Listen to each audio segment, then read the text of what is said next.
Mataji. Hare Krishna. Hare Krishna. Hare Krishna. Hare Krishna Pranam. Yes, Mathaji, somebody can start with opening prayers. Who would like to do? Mataji, shall I do? Yes, please do it, Prabhu. Om Ajnanatimirandasya Jnanajnanashalakaya Chaturunmulidam Yena Tasmai Sri Gurave Namah Sri Chaitanyamanovistam Sthapitam Yena Bhutale Swayam Rupakadamahyam Tadadikapadantikam Vandeham Sri Guru Sri Yudapadakamalam Sri Gurum Vaishnavamscha Sri Rupam Sagrajatam Sakaganaridunadajitam Tam Sajivam Sadvaidam Savadudam Parijana Sahidam Krishna Chaitanya Devam Sri Radha Krishna Padam Sagagana Telida Sri Vishaka Nidamscha He Krishna Karuna Sindho Dina Bandho Jagatpade Govesha Gopika Kanda Radha Kanda Namustude Tapta Kanjana Gaurangi Radhe Vrindavaneshwari Krishabhanu Sude Devi Pranamami Haripriye Vanjakalpatarubhyascha kripa sindhubhyev cha Paditanam pavanebhyo vaishnavebhyo namo namah. Shri Krishna Chaitanya Prabhu Nityananda Sri Advaita Gadadhara Sri Vasadi Gaura Bhakta Vrinda. Hare Krishna Krishna Krishna Hare Hare Hare Rama Rama Rama Hare Hare Hare Krishna Krishna Krishna Hare Hare Hare Rama Rama Rama Hare Hare Hare Krishna Krishna Krishna Hare Hare Hare Rama Rama Rama Hare Hare. Hare Krishna. Dandavat Pranam. Hare Krishna. Today we will be seeing the second chapter of Bhagavad Gita, 39th verse. Esha te abhihita sankhye buddhiryoge tva imam shrunu buddhya yukto yaya partha karma bandham prahasyasi. Yes, please recite the verse. Esha de abhita sankye buddhir yoge tavimam shrunu buddhya yukto yaya partha karma bandham prahasyasi. Hare Krishna. Hare Krishna. Hare Krishna. Hare Krishna. Esha te abhita sankhye buddhiryoge tvamimam shrunu buddhaya yukto yaya partha karma bandham prahasyasi. Hare Krishna. Thank you, Mathaji. Hare Krishna. Yes, read Mathaji. Yes. Hare Kesha de abhita sankhye buddhiryo hetu imam shrunu buddhya yukto yaya partha karma bandham prahasyasi. Hare Krishna. Thank you, Mathaji. Yes. Hare Esha te abhita sankhye buddhi yogi tvimam shrunu buddhya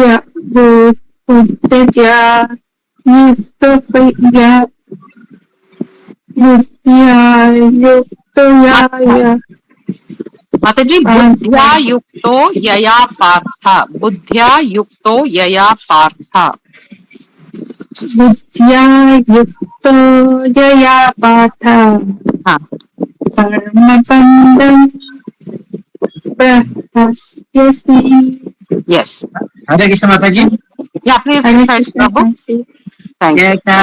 Yesha te abhita sankhye buddhiryoge tvimam shrunu buddhya yukto yaya partha karma bandham prahasyasi.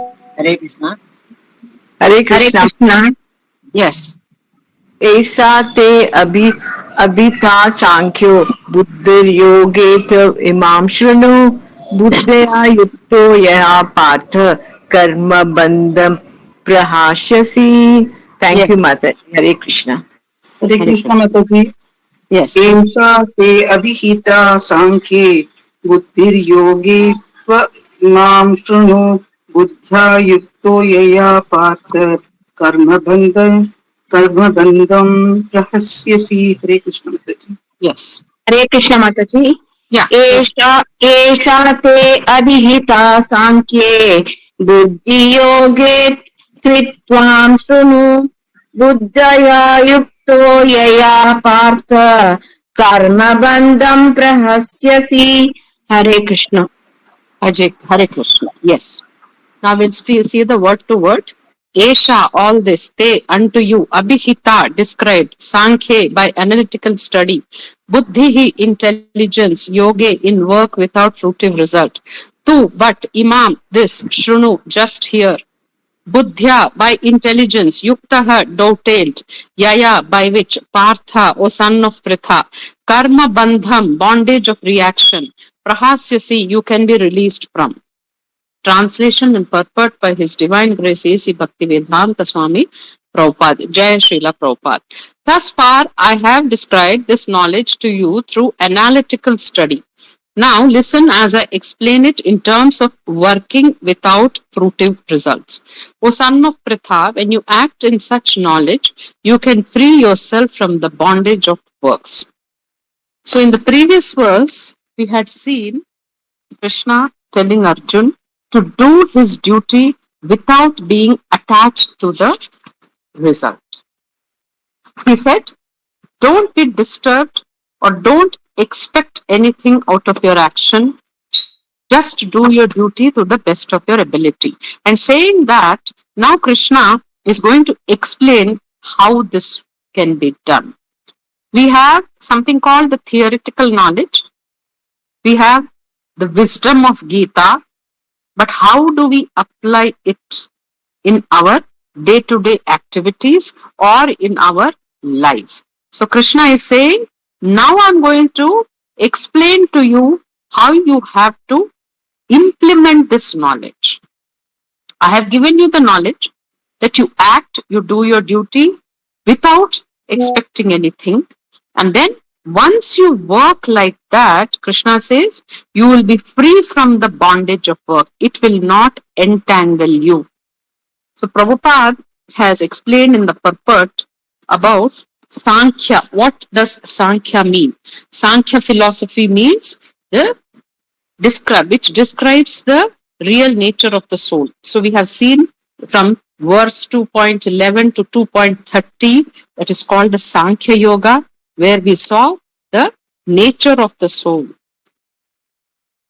And yoga actually means, we had discussed about this word yoga. What is the meaning of the word yoga? Here it is given, yoga involves controlling the senses. But actually yoga means what? union connected to God. Yes, linking ourselves with the Lord.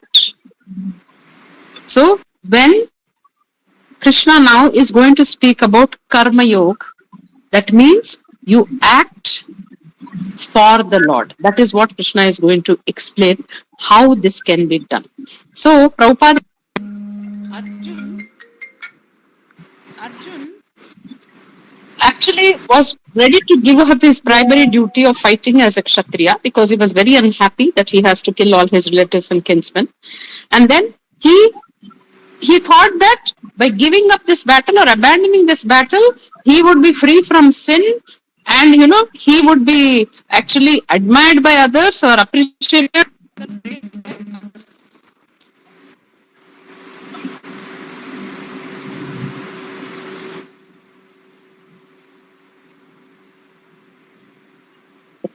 Mataji can't hear you.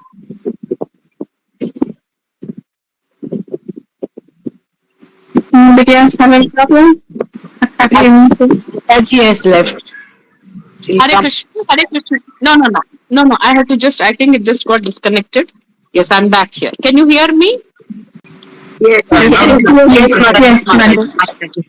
So Arjun was going to give up his battle, or he was going to abandon the battlefield, and then he says he doesn't want to enjoy the kingdom because he would lose all his family members and relatives. See, in both the cases, whether he was quitting the battle or even if he was like, he doesn't want to enjoy, thinking that, he's doing a very noble act, that he doesn't want to kill his relatives, he doesn't want to enjoy, but it's all coming from the place of his own sense gratification.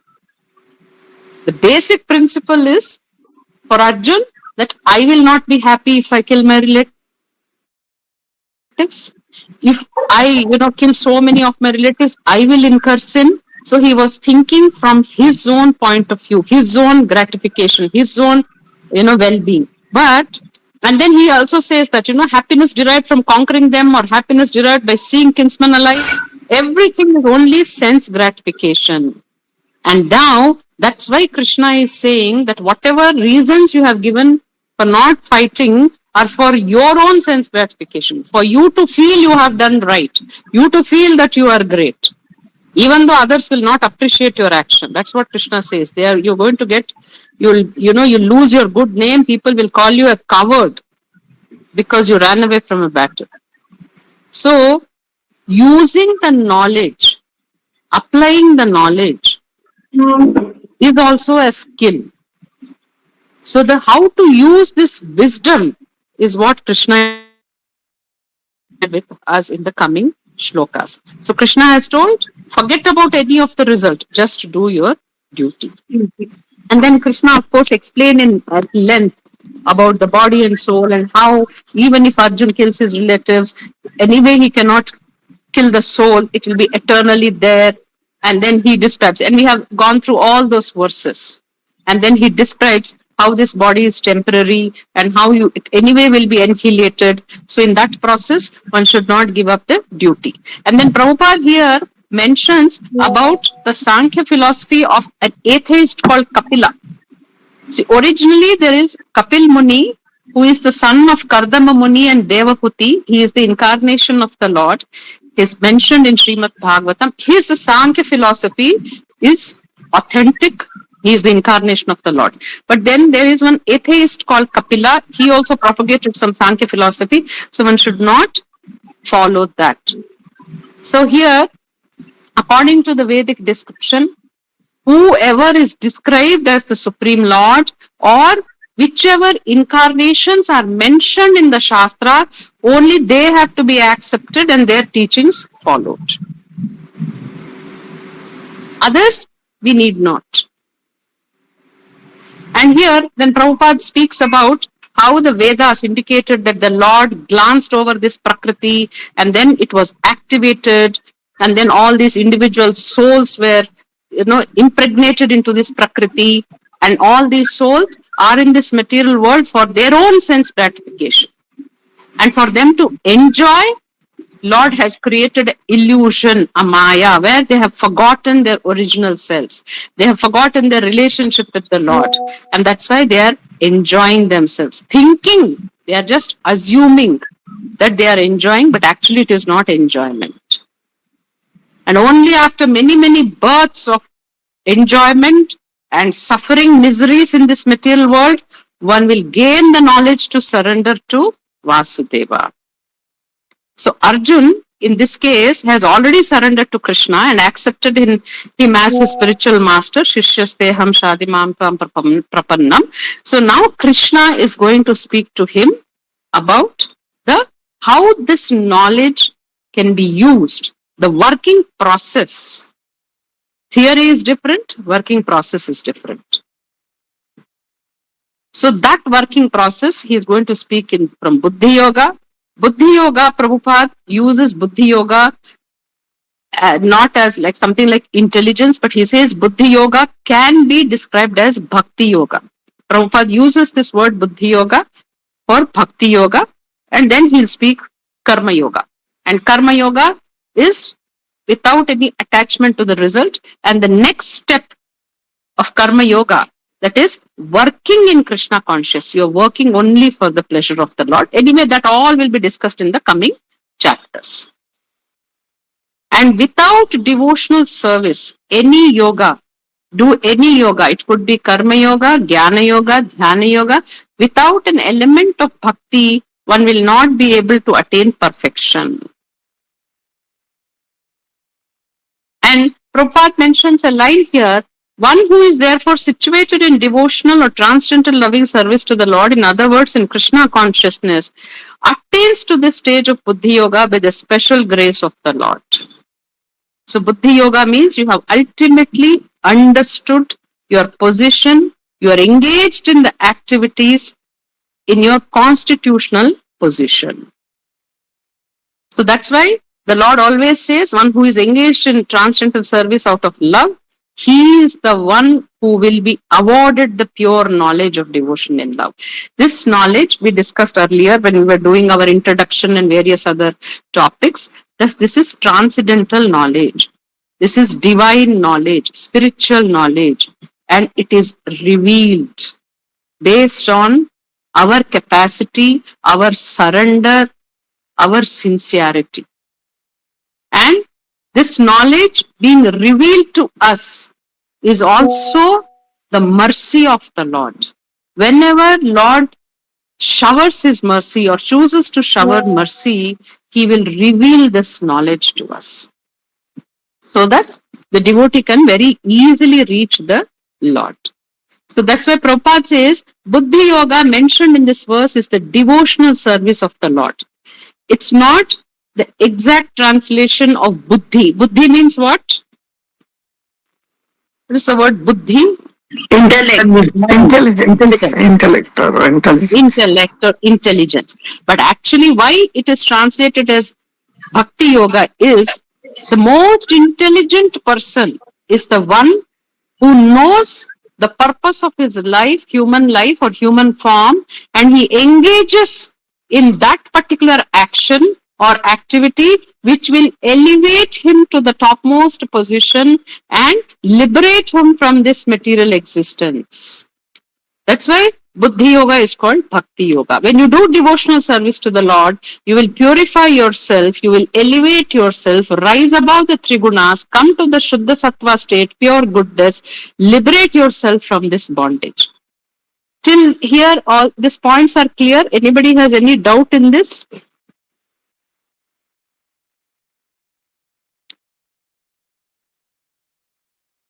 Or was it difficult to understand whatever was spoken?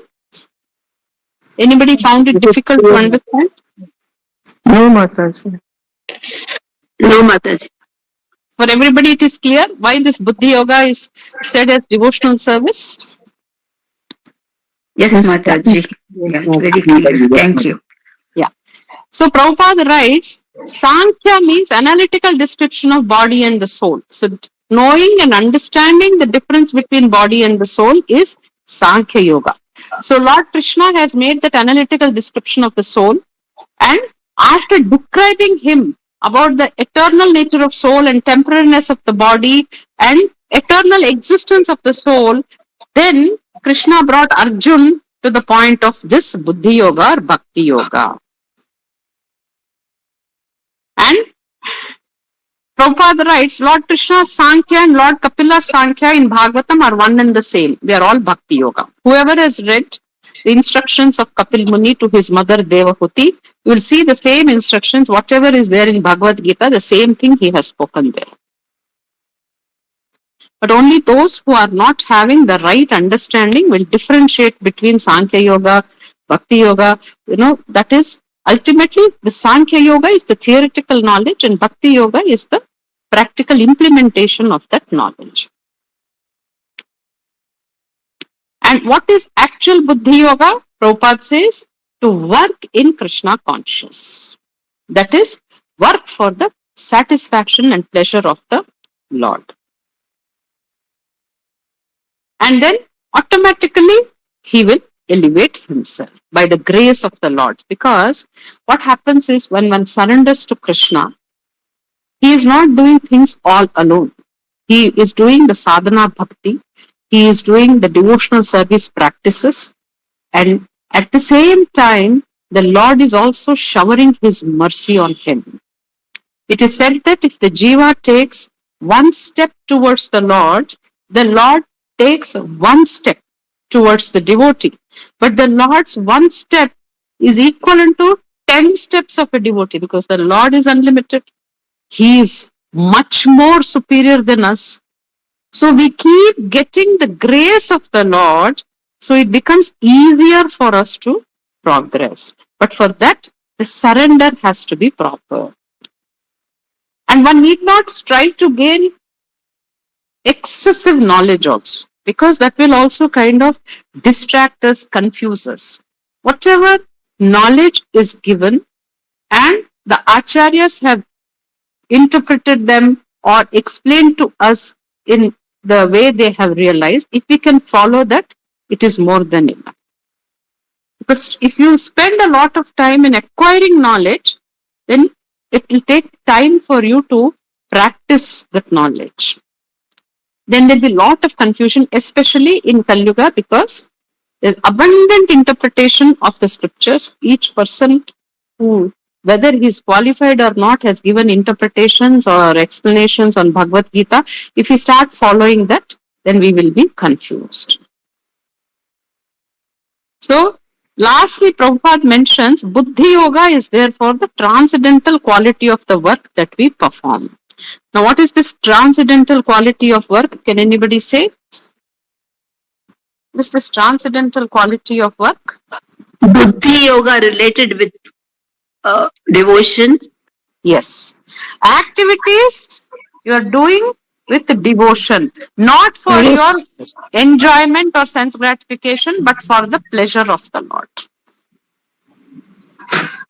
And we discussed all the activities we do, except for some things like maintaining our body and all, we are doing for the pleasure of the Lord. But maintaining our body, taking care of ourselves is also important for us to do the devotional service activities. So they are not the primary activities in devotional service, but they are the supportive or the secondary activities. If we don't have a sound body or mind, then we cannot do the primary activities.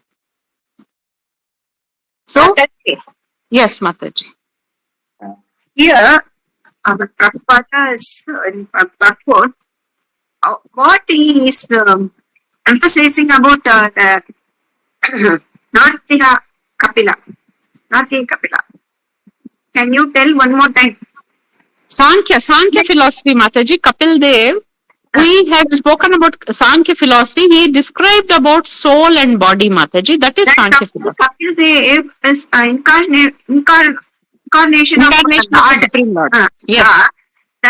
Other Kapila, no, that only I am asking. The other Kapila, he is comparing, no. That Kapila's theory is, see, he is an atheist and his teachings are not to be followed because he doesn't speak about God in the sense which this Kapila has spoken. He doesn't speak about the supremacy of the Lord or surrender anything, Mathaji. Prabhupada writes, he was an atheist. Atheist means he doesn't believe in the Lord.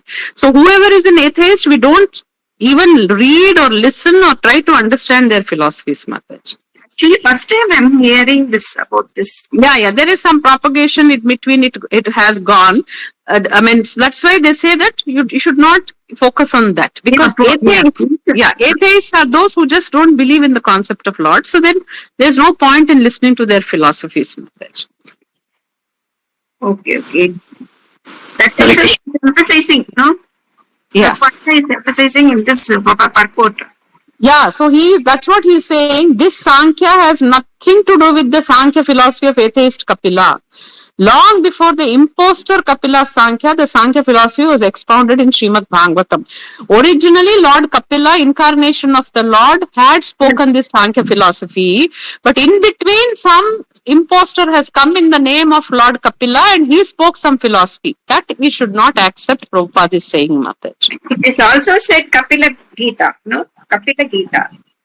Mathaji, Kapila Gita, if you are reading from Srimad Bhagavatam, that is authentic. If you are reading something else, some other Kapila, then it is, you have to check the authenticity of it, Mathaji. Is there like that? I don't know. First time I'm hearing that. Yeah, it is there, Mathaji. But we don't think a lot about it or discuss a lot about that, Mathaji. Originally, whatever Kapila Dev spoke is there in Srimad Bhagavatam. He's telling to Devabhuti, no? Yeah, that entire conversation is there, Mathaji. Yes. Okay, thank you. Some Prabhu is trying to say something. Yes, Prabhu. No, I have a question. Sorry, Mathaji. Yeah, please tell. Can we understand the Srimad Bhagavatam, right? Kapila Muni is specifying about the Sankhya philosophy, right? Is that can be related to Buddhi Yoga as well, Mataji Bhakti? Because Yes. he is specifying, right? Yes. He is actually teaching pure devotional service to his mother. Yeah.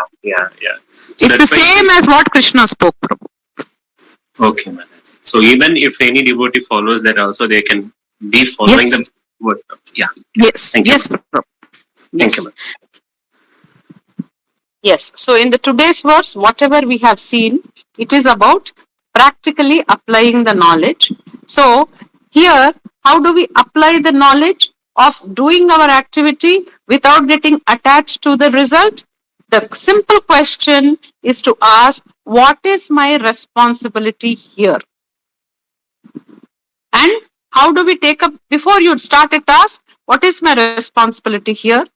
And when after you finish the task, you simply ask yourself, did I give my best effort? Did I do it sincerely, with integrity, to the best of my ability? So, if you start doing each and every activity like that, you yourself will see that you are able to perform much better. And then the second part, the result, let the result not affect us. That means, first of all, don't think about the results. See, keeping the goal in mind, one has to work, but you emphasize and put your effort or think only about your actions. The result, whether it comes, it doesn't, it is not only dependent on you, it is dependent on so many factors. So instead of having any attachment to the result, because attachment will create disturbances in the mind, emotional swings. If things are working favorably, you are happy. But if things are not working the way you want, then you feel desperate. And if success, sometimes one can be puffed up with pride. In failure, they can become desperate, or maybe they'll become morose, or they'll just give up. So no, in both the scenarios, one just maintain the steady mind.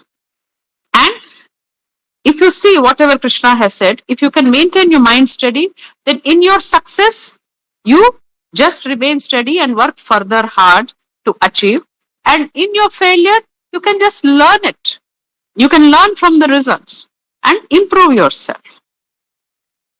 So, and instead of thinking about what will happen if I don't get this, what happens if I don't perform well, you make decisions not out of fear, but from values. Is this the right action I'm doing? Not that, okay, if I take this option, it's such a discomfort, I have to struggle a lot, I may not get the desired result. No, you are not supposed to think about the result or the comfort or the smoothly the way it will function. No, what is the right action? If you ask that, then you will get the right answer and you will perform the right action. So it's like you make decisions, you do your actions from your values, have your right knowledge, right understanding, not out of fear. Like how Arjun was afraid and that's why he was choosing to abandon the battle. We should do all the things to the satisfaction of Lord Krishna.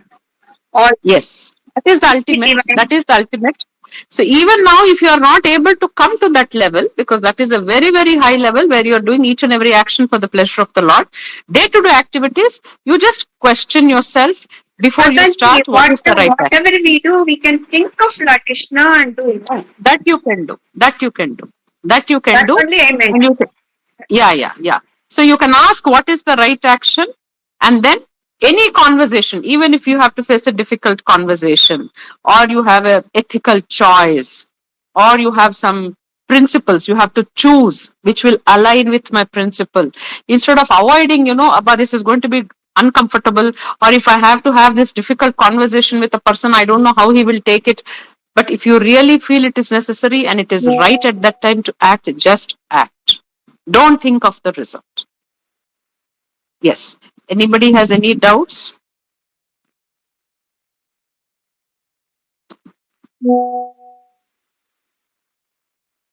Is this verse clear? Yes, Mataji. Yes, Mathaji. Yes, yes. Yes, Mataji. Yes, Mataji. Yeah. So we will continue tomorrow with the next verse. Shrimad Bhagavad Gita की जय, श्रील प्रभुपाद की जय, श्रील गुरुदेव की जय। पंचा कल्पतरुभ्यश्च कृपा सिंधुभ्येव च पतितानां पावनेभ्यो वैष्णवेभ्यो नमो नमः। अनंत कोटि वैष्णव वृंद की जय। All glories to the assembled devotees. Hare Krishna. Hare Krishna. Hare Krishna, Hare Krishna.